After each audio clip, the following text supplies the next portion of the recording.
তোমার জন্য সব ছাড়িলাম, তবু তোমার মন না পাইলাম। মিশামিশি রাগ করো কেন রে?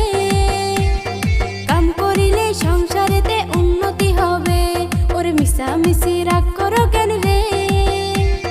কাম করিলে সংসারেতে উন্নতি হবে। এতদিন পরে বুঝাছি আমি, না বুঝিয়া তরে কষ্ট দিয়াছি। ওরে আমার লক্ষ্মী শোনাবো, এখন থেকে রাগ করবো না যতই কথা কও। ওরে আমার লক্ষ্মী শোনাবো, আর তো আমি রাগ করবো না যতই কথা কও।